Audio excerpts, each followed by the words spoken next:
Nació y creció en la ciudad de Reynosa, Tamaulipas, viviendo con sus padres, abuelos y hermanos hasta la edad adulta. Dijo que su bisabuelo era un jugador famoso.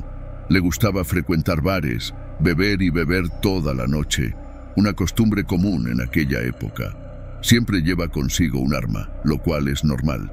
En aquella época, las historias de brujas se difundían por todas partes y todo el mundo conocía algunos consejos para afrontarlas cuando fuera necesario.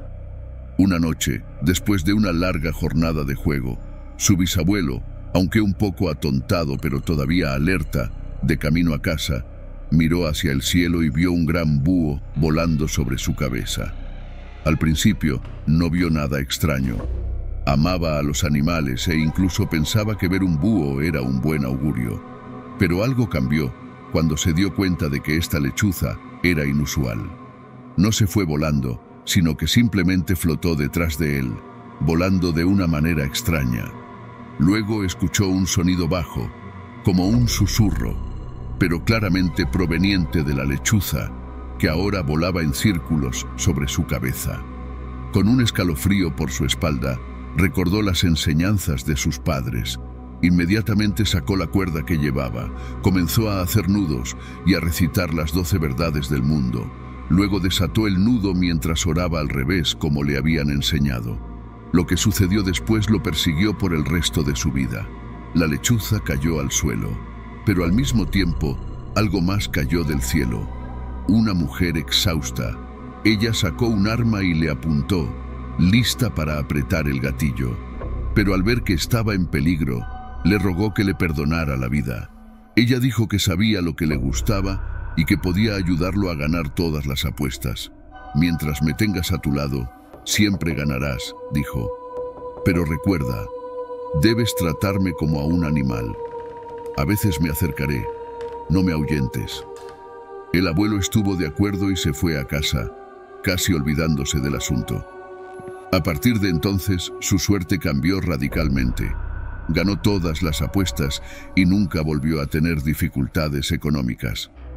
Encontró oro y lo enterró en su tierra, creyendo que estaba a salvo. Pero entonces empezaron a suceder cosas extrañas. Su suegro dijo que por las noches su abuelo solía salir al porche, encendía un fuego, colocaba piedras alrededor y hablaba con alguien sin que nadie lo viera. Su esposa afirmó que esos amigos siempre estuvieron con él, aunque no veía a nadie más además de él. Siempre pide más comida de la necesaria. Y entonces, una noche, todo cambió. Su suegra, mientras estaba en la casa, lo escuchó discutir seguido de disparos en el patio. Ella no vio nada extraño en la granja y pensó que podría haberle disparado a un animal. Inmediatamente después, su marido trajo un conejo y le dijo: «Mira, mamá, está viejo, prepáranoslo para la cena». Como de costumbre, no preguntó nada y se puso a trabajar. La carne del conejo estaba dura y la piel era difícil de pelar, pero esa noche algo pareció suceder y la suerte del abuelo poco a poco fue desapareciendo. Era la bruja que lo había ayudado todos estos años. La bruja se suicidó sin saberlo. Hay contratos que nunca deberían romperse y la suerte del abuelo nunca debería regresar. La familia de mi papá lo llamó el letrero. Para él, era un dolor agudo en el cuello, como una corriente eléctrica fría que indicaba algo malo. Sentí una sensación de ardor en la costilla derecha, como si algo me impulsara a salir corriendo. Pero cuando era niño no lo entendía. No sabía que tenía esta habilidad especial hasta esa noche en casa de mi abuela. La casa es muy grande, con un exuberante jardín. Durante el día es nuestro paraíso de juegos, pero por la noche todo cambia. Los árboles proyectaban sombras extrañas, el viento silbaba, como si algo se tejiera entre las ramas y las hojas. Un largo pasillo conecta las habitaciones, sin paredes ni ventanas, mirando directamente al patio. Cuando cae la noche, el pasillo queda sumido en la oscuridad. Hay que ser lo suficientemente valiente como para atreverse a atravesarlo. Esa noche quería dormir con mi tía, que en ese momento estaba embarazada. Ella pensó que sería un inconveniente pero mi tía insistió en que estaba bien. Mi prima, la bebé que siempre me seguía, también quería quedarse a dormir, tumbada en la colchoneta en el suelo, mientras yo dormía con mi tía en la cama. En medio de la noche, mi prima se despertó y quería ir al baño, pero temía que el pasillo estuviera oscuro. Intenté ignorarlo y dejarlo ir solo, pero su voz suplicante casi despertó a mi tía. Aunque tenía miedo, acepté ir. Salimos de puntillas de la habitación, cerrando la puerta con cuidado para evitar el viento frío. La única luz era la tenue luz de la luna que se filtraba entre el follaje. Mi prima fue al baño y yo me quedé afuera mirando el jardín. Y fue entonces cuando vi eso. Una sombra oscura apareció en el alto muro que separaba nuestra casa del lote de al lado. El muro tenía al menos 2 metros de altura y la sombra era aún más alta. Parecía una mujer, pero no era del todo humana. Su cuerpo era flaco y esquelético. Su largo cabello negro cubría su rostro. Largos brazos colgaban, largos dedos como garras arañaban la pared. Aunque no podía ver sus ojos, sentí como si me estuviera mirando. Sentí calor en la costilla derecha y se me oprimió el pecho. Mi prima salió del baño y también vio una sombra.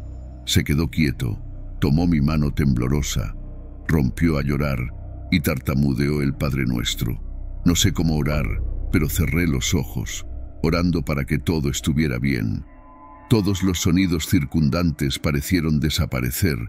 No hubo grillos cantando, ni viento soplando, ni ramas de árboles susurrando. Solo un silencio sepulcral y la sensación de ser observado.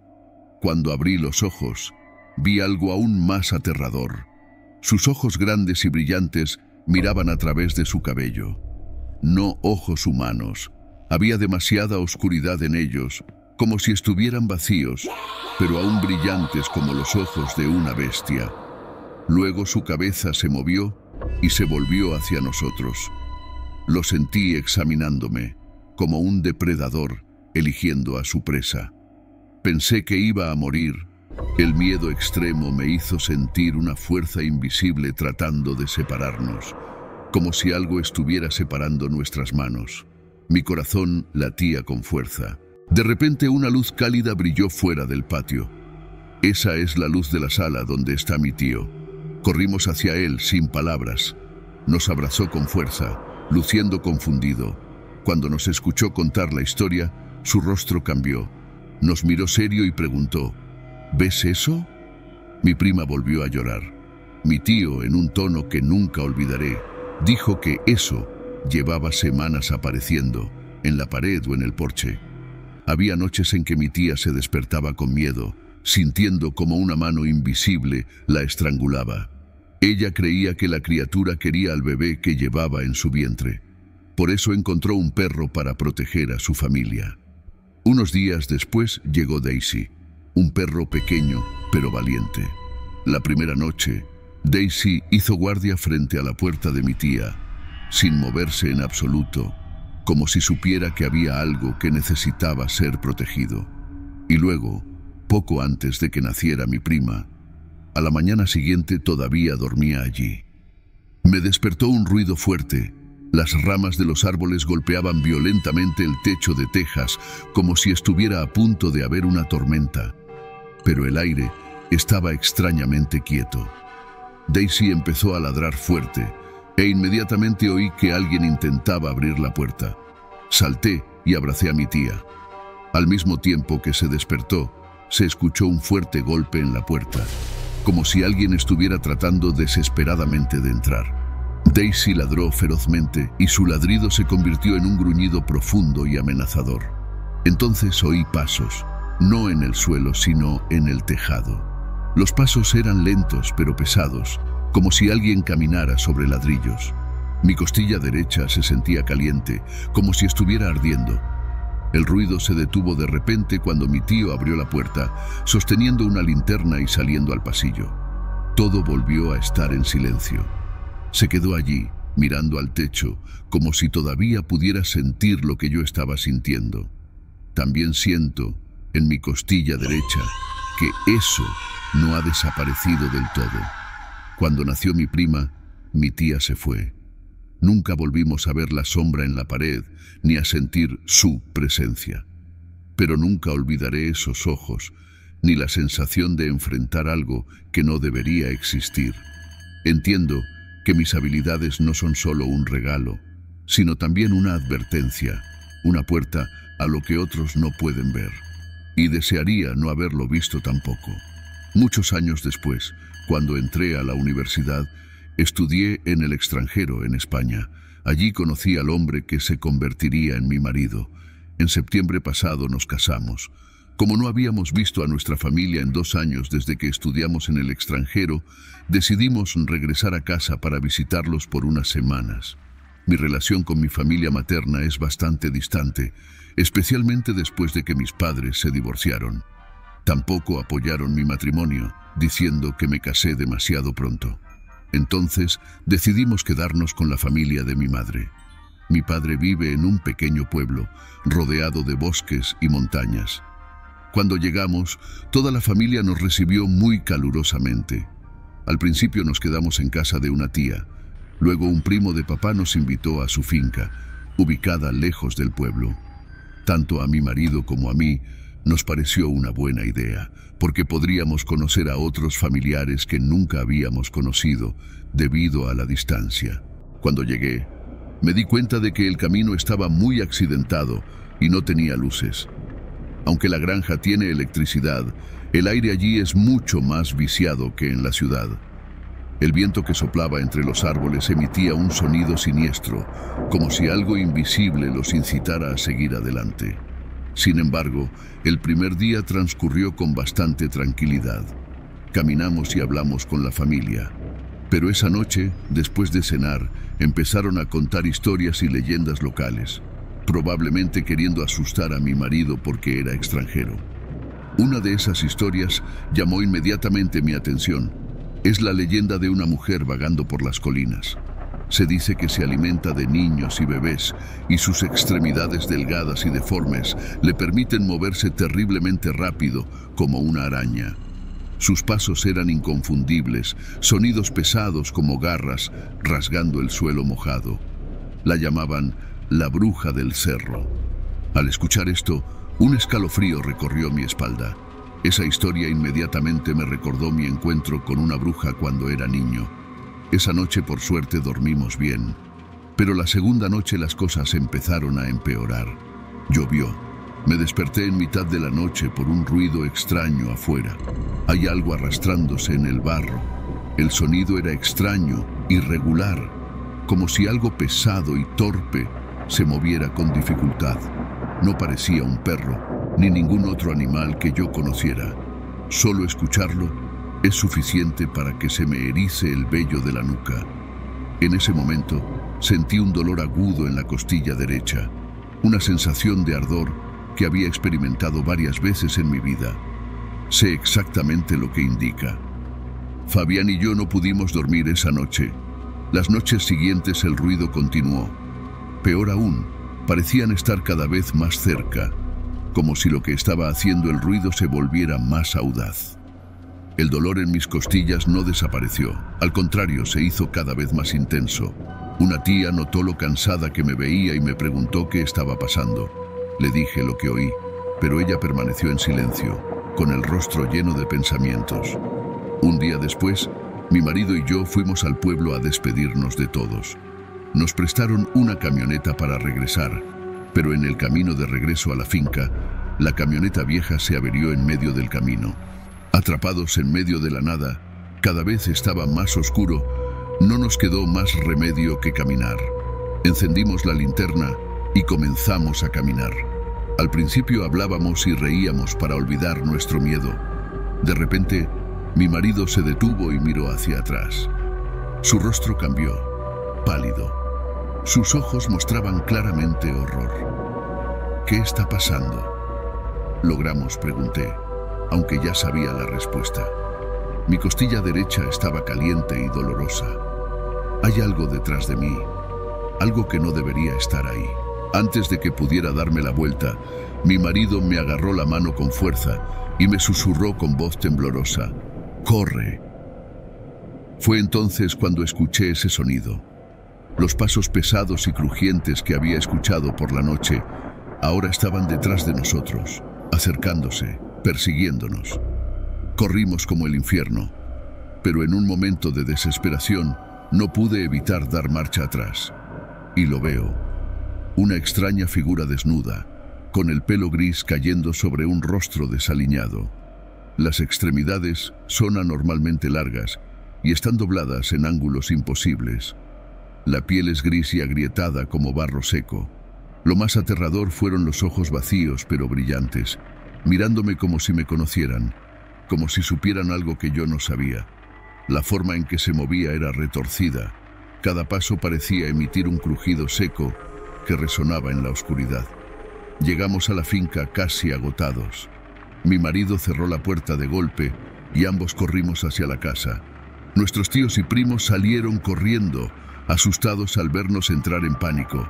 Lo contamos todo. Mientras hablaba, un sonido terrible atravesó la tranquila noche. Alguien o algo está intentando derribar la puerta. Mis tíos y primos salieron corriendo, empuñando machetes y pistolas. Escuché disparos y luego un silencio inquietante. Al mismo tiempo, la sensación de ardor en mis costillas desapareció por completo. Confirmaron mis temores. Es la bruja del cerro. Intentó trepar por la puerta con las piernas deformes y fue golpeada. Mis tías, que son personas muy religiosas, nos realizaron un exorcismo a mi marido y a mí, pero no podía dejar de preguntarme qué quería esa bruja de mí. La última vez que conocí a una bruja, yo era solo una niña y ella quería el bebé que llevaba mi tía. Ahora no hay ninguna razón. A las pocas semanas de regresar a España, descubrí que estaba embarazada. Esa bruja lo supo antes que yo. Por eso me acecha todas las noches. Por eso me persigue. Ella quiere a mi hijo. Gracias por escuchar mi historia. Sé que estas experiencias suenan increíbles, pero para mí son tan reales como mi propia respiración. Estas historias no son solo recuerdos, son advertencias, son cicatrices que llevo conmigo. Aprendí que los demonios no siempre son monstruos gigantes de las leyendas o fantasmas que acechan en la oscuridad. A veces se esconde en las grietas de la vida cotidiana, esperando pacientemente que se presente la oportunidad. Y cuando ocurre, deja cicatrices imborrables. Mi encuentro de infancia me infundió miedo, me enseñó a temer lo que no entendía. Pero lo que experimenté muchos años después fue aún más importante. Me enseñó a proteger lo que amo. Esa bruja, con sus malvados instintos, supo que estaba embarazada antes de que me diera cuenta. Debido a su infinita codicia, intentó robarme a mi hijo. Experiencias sobrenaturales, encuentros con el mundo místico, no se quedan ahí. Muchas veces después, todavía sentía el dolor agudo en las costillas, cada vez indicando algo horrible, algo que me perseguía para siempre. Así que gracias por escuchar, y si me permitieran dar un consejo, diría que nunca ignores tus inseguridades. Es tu voz interior que te advierte que algo anda mal. A veces la intuición y el instinto son las únicas cosas que pueden salvarte.